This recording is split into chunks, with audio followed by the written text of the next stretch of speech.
Baik, tema yang akan kita bahas ini tentang seputar risalah jelang Idul Fitri di tengah pandemi Corona ya. Tentunya kita tahu bagaimana nasihat dari hadis yang sahih agar bertawakal dan bersabar agar kita mendapatkan pahala dan diangkatnya mara bahaya agar menjadi hikmah buat kita. Tentunya selain itu ada syariat yang mesti dipenuhi apalagi menjelang Idul Fitri di tahun 1441 ini ya. Yang kita berharap wabah ini cukup sampai di sini saja ya. Tidak bertahan lama ya. Baik. Yang pertama tentunya sempurnakan ya saum ya. Sempurnakan saum kita sampai beres ya. Kata Allah, A'udzubillahi minasyaitonirrajim. Walitukmilul iddah. Dan sempurnakanlah bilangannya, yaitu sempurnakanlah saum kita sampai berapa hari sekarang? 30 insyaallah ya. Insyaallah lebarannya hari Ahad ya. Jadi kita harus sempurnakan saum kita dengan saum yang paripurna ya. Tidak hanya menahan lapar dan dahaga, tetapi bagaimana kita menahan syahwat hawa nafsu kita, juga saum yang sempurna yaitu dengan imanan wahtisaban ya, dengan keyakinan dan mengharap pahala ya. Dan juga bagaimana saum kita harus la'allakum tattaqun, harus menghasilkan ketakwaan dan juga bertambahnya keilmuan. Kemudian juga kita harus bersyukur dan tetap dalam petunjuk sehingga kita menjadi pribadi yang benar-benar dicintai oleh Allah dengan saum kita. Karena itulah saum kita harus digenapkan ya, sampai beres maksudnya. Itu yang pertama ya. Yang kedua, walitukabbirullaha ala ma hadakum wa la'allakum tashkurun. Dan bertakbirlah atas petunjuk yang diberikan kepadamu dan agar kamu bersyukur. Dalam penjelasannya dikatakan oleh Ibnu Abbas radhiyallahu anhuma, beliau berkata, hendaknya bagi setiap muslim ketika melihat waktu bulan Syawal ya, masuknya bulan Syawal yaitu kapan? Waktu maghrib ya. Kalau tahun Hijriah atau Qamariyah itu dari bulannya itu kan dari maghrib ya. Maghrib itu mulainya. Berarti nanti yang ke 20 ya dari maghrib ya di bulan Ramadan.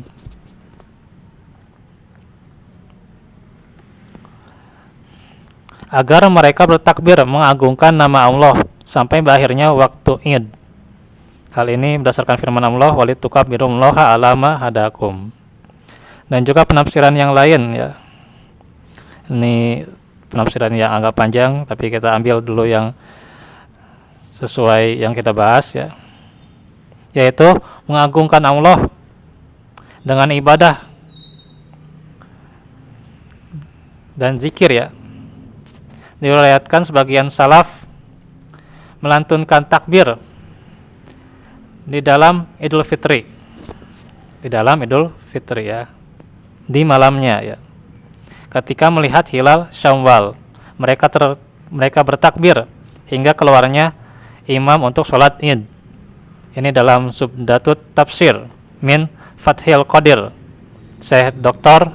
Muhammad Sulaiman Al-Ashqar, mudarris dari Universitas Islam Madinah. Nah, ini adalah syariat untuk bertakbir ya. Maka bertakbir itu kan nggak mesti keluar rumah ya. Terus juga biasanya di masjid ya kan, dari malam gitu ya, atau setelah sholat subuh ya, sampai sholat id ya gitu bertakbirnya kan. Itu emang ada dua pendapat ya.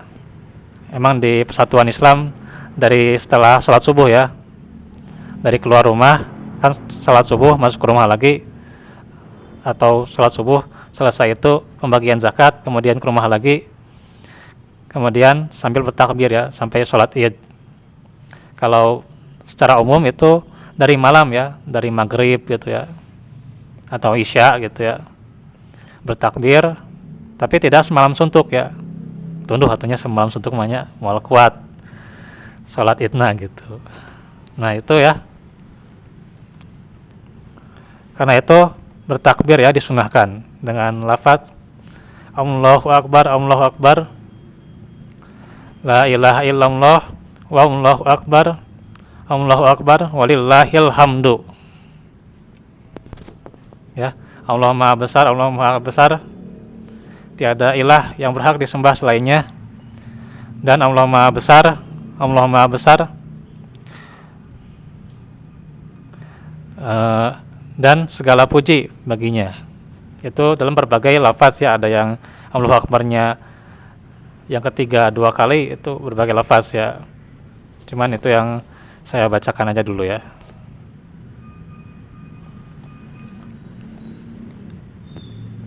Nah itu yang kedua bertakbir, nggak mesti di masjid atau di luar ya.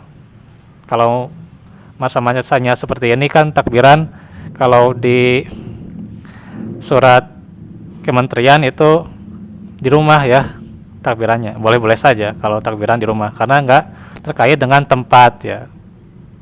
Nah itu yang kedua. Ketiga,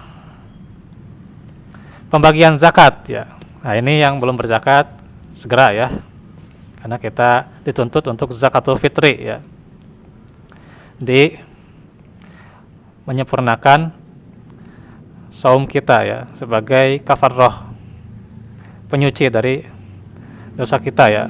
Washolli alaihim.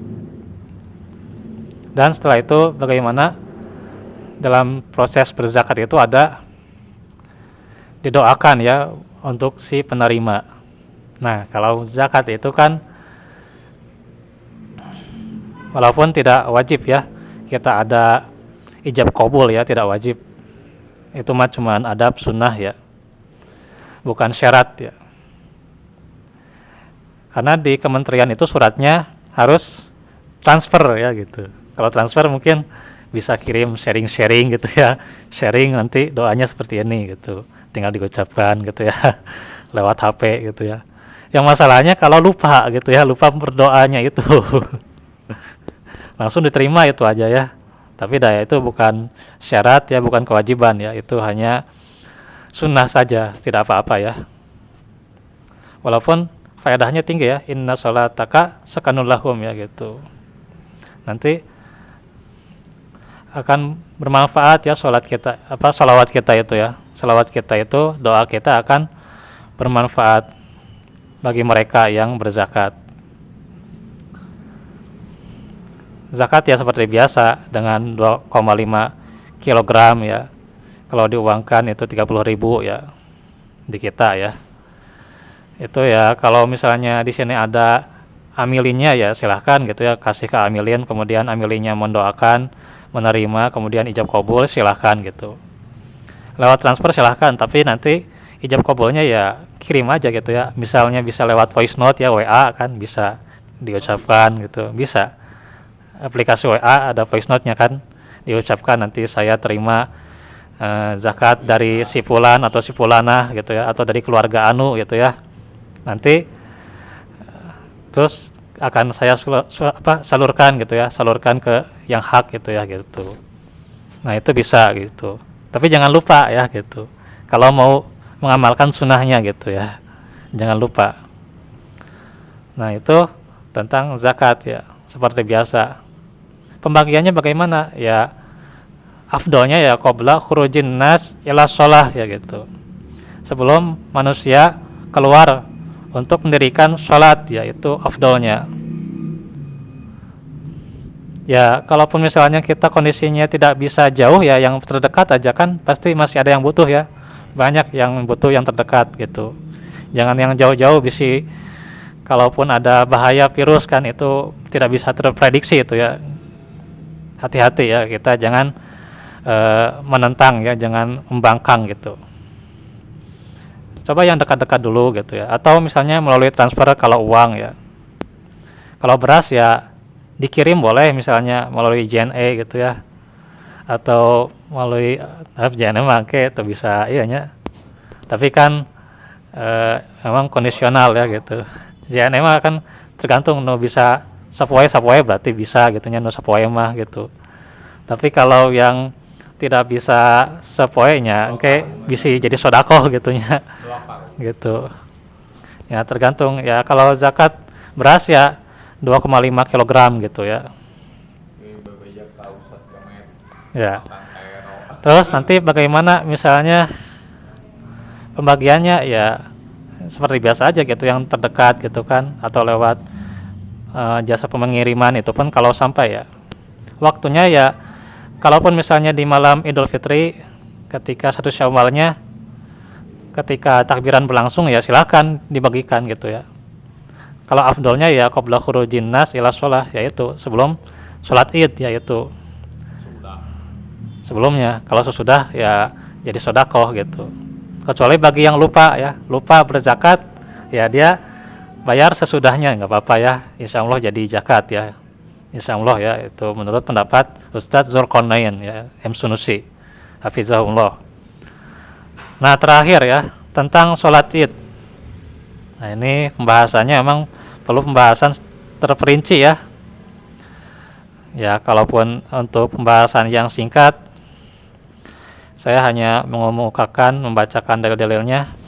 Apakah sholat Id itu harus di lapangan, di tempat terbuka, atau tidak apa-apa di masjid, di rumah gitu ya. Nah ini ada di sini penjelasannya, saya bacakan ya. Kalau di hutan bagaimana? Ya di tempat terbuka ya silahkan gitu. Nah sependek pengetahuan kami ya tentang dalil yang sharih ya, yang sesuai dari Nabi Shallallahu Alaihi Wasallam, bahwa yang ada itu yang terluput dari sholat Id ya, yang lupa misalnya atau ketinggalan ya, lalu dia mengkodoknya, itu yang ada, maka dia harus mengerjakan sholatnya itu.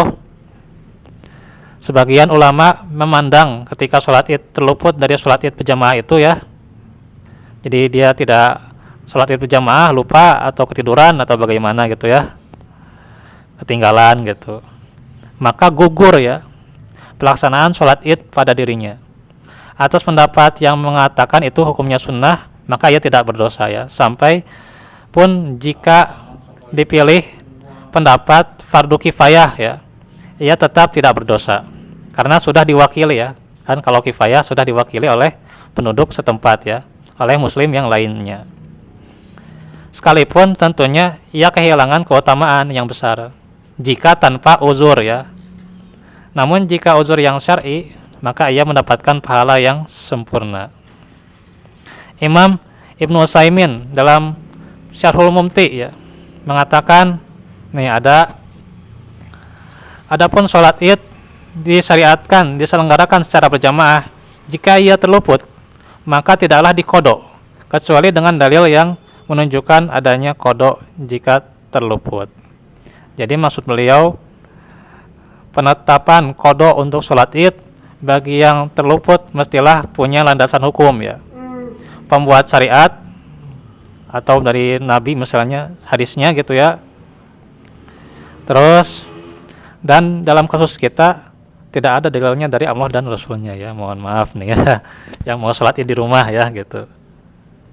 Nah, nanti dulu, ntar belum beres ya, kita membacakan pendapatnya nih. Ya, ntar lagi ya. Nih, As-Syaikh Ibnu Utsaimin menukil bahwa pendapat tidak adanya qada bagi orang yang terluput sholat id adalah pilihan dari Syekhul Islam Ibnu Taimiyah dan yang lainnya ya. Satu nih, ada sebuah asar dari sahabat Ibnu Mas'ud ya, Abdullah bin Mas'ud nih radhiyallahu anhu, yang diriwayatkan oleh Ibnu Abi Syaibah dalam asarnya itu, yang sampai pada Asy-Sya'bi ya, salah satu tabi'in, barang siapa yang terluput darinya sholat id, maka ia sholatnya sebanyak 4 rakaat. Al-Hafidz Ibnu Hajar rahimahullah mensahihkannya ya, karena perawinya adalah perawi yang sikoh. Namun Al-Hafidz kurang teliti katanya. Asy-Sya'bi tidak pernah mendengar dari Ibnu Mas'ud, wallahu a'lam ya, sehingga berarti asar ini munqati, terputus ya. Jadi yang sholat id di rumah katanya mendalilkan dari dalil ini ya gitu. Jadi terputus sanadnya ini, munqati ya.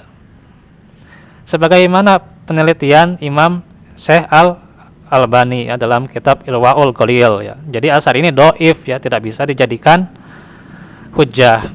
Yang kedua ya, ini terakhir nih ya, saya bacakan dari Anas bin Malik ya, yang diriwayatkan oleh Imam Baihaqi dalam sunannya dan Ibnu Abi Syaibah dalam musonafnya ya, bahwa Anas jika terluput dari sholat id bersama imam, maka ia mengumpulkan anggota keluarganya lalu mengimami mereka seperti sholatnya imam pada waktu melaksanakan sholat id. Az-Zakaria Al-Bakistani, orang Pakistan ini ya, Pakistan itu orang Pakistan, mensahihkan asar ini ya dalam Ma Soha min Asar As-Sohabah fil Fiqh. Lalu beliau menukil bahwa Imam Bukhari meriwayatkan secara mu'allaq dengan siqat jazm ya, yang mengindikasikan bahwa itu sahih. Namun ma'ruf di kalangan usuliyun terkait berhujjah dengan mazhab Syafi'i, karena bisa jadi itu adalah ijtihad pribadi ya. Anas bin Malik radhiyallahu anhu semata ya, itu ijtihad beliau, wallahu alam. Akan tetapi Imam Al-Albani mempunyai dalil yang lain ya, yang saya anggap dalam masalah ini sekaligus menghubungkan mulut para pembencinya ya. Ini agak panjang nih ya, bahwa sholat di qada itu sebagaimana jika terluput. Ini adalah kaidah asal fiqhiyah yang diambil dari sebagian mufradat sunnah nabawiyah. Sholat di qada jika terluput ya, maka sholat itu 2 rakaat. Nah, di sini ya ada sholat itu 2 rakaat jika terluput darinya dengan uzur yang syar'i. Jelas ya. Maka ia sholat 2 rakaat sebagaimana sholatnya imam. Adapun mengqada sholatnya 4 rakaat itu adalah pendapat kami yang mendapati yang menguatkannya dalam as-sunnah. Selesai ya. Maka nih bahwa di sini saya ingin mengungkapkan bahwa sholat id di rumah itu ada silang pendapat ya. Artinya kalaupun mau sholat id di lapangan ya, kalaupun wilayah yang aman, yang zona hijau ya silahkan aja gitu ya.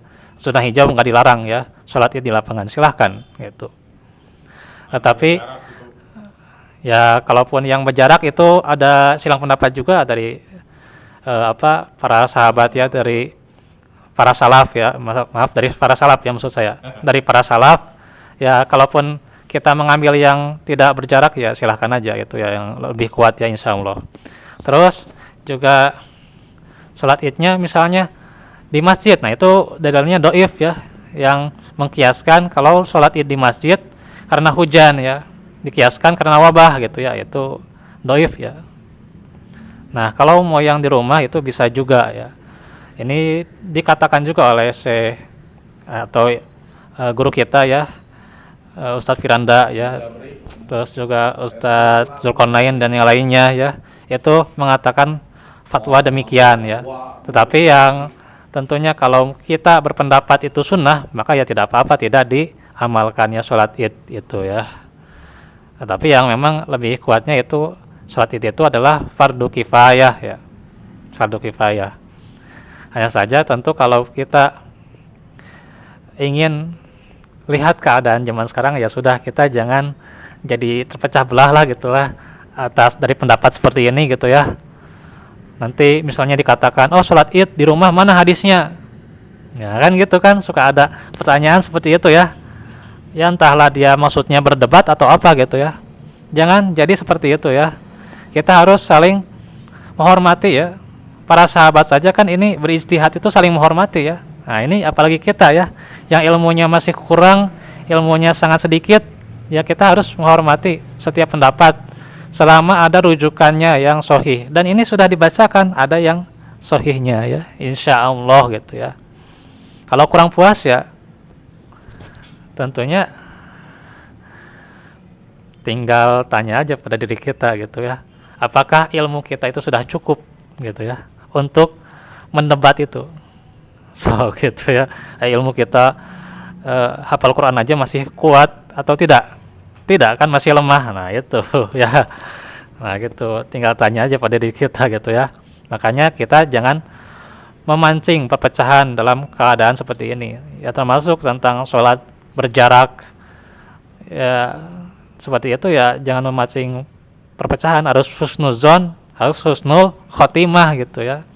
Artinya kita harus berprasangka baik gitu ya. Bagaimana nanti husnul khotimah setelah Ramadan, bagaimana ya, kita berharga untuk orang lain gitu ya, gitu, menghargai setiap pendapatnya gitu ya. Wallahu a'lam bishawab. Ya silahkan bagi yang sholat id di lapangan, kalau zona hijau ya gitu, atau di rumah ya silakan gitu ya. Walaupun ya saya pribadi ya menguatkan ya sholat id di lapangan ya, tapi kalaupun tidak bisa ya itu fardu kifayah ya di rumah saja gitu ya. Allahu a'lam bishawab. Barakallahu fikum. Besok kita lanjutkan lagi tentang fikih ya, karena tadi terlambat ya, jadi tidak konsen juga nih. Saya juga kurang konsentrasi gitu ya, jadi ya aduh can jadwal gitunya, jadi tadina badai iya aya nu privat gitu ayeuna gitu ya, sudah karena tidak bisa ya sudah gitu ya. Dimaklumi saja ya, moga-moga jadi semangat kita terus ya berkobar gitu ya untuk mempelajari ilmu. Walafu minkum wallahu a'lam bishawab. Subhanakallahumma bihamdik asyhadu an la ilaha illa anta astaghfiruka wa atubu ilaik. Wassalamualaikum warahmatullahi wabarakatuh.